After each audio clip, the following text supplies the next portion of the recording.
Bonjour à toutes et à tous et bienvenue dans le 6ème récap de la LCK. Cette semaine pouvait apporter de la clarté dans le milieu de tableau et permettre à des favoris de se détacher pour la course au play-off. Mais le résultat en était tout autre. 6 équipes terminent en 1-1 et stagnent dans le classement. 2 équipes ont fait 0-2, HLE, diminué par les cas Covid, perd contre Leaf Sandbox et T1, et Katy Rolster qui, malheureusement pour eux, perd contre des adversaires directs. L'équipe semble avoir beaucoup de mal dernièrement et ne trouve plus leur teamfight flamboyant de début de saison. De l'autre côté du miroir, Gen.G continue sa lancée en pulvérisant les Nongshim, puis 2-0 DRX dans un match un peu plus disputé.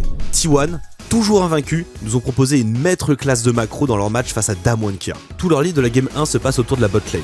Dogdam récupère des kills sur de nombreux ganks, mais les T1 forcent autour de leur Caitlyn Lux et réussissent à prendre la première tour pour rester à flot. Keria enchaîne 2 caches très clutch à 21 minutes de jeu qui plient ce premier match. T1 prend de nouveau le contrôle de leur lead en game 2, valide un Nashor à 23 minutes, mais prennent un mauvais fight autour de la 30ème qui relance la partie pour Damwon. Ce qui suit démontre la qualité de la macro et la rapidité de prise de décision de la meilleure équipe de Corée. Ils parviennent à sneak un Nashor dans une situation compliquée, mais perdent le duel de smite au dragon ancestral 5 minutes plus tard. Ils décident de faire une percée par la botlane et d'y rester beaucoup plus longtemps que prévu pour surprendre les Damwon. C'était la première fois que T1 battait Damwon 2-0 en saison régulière.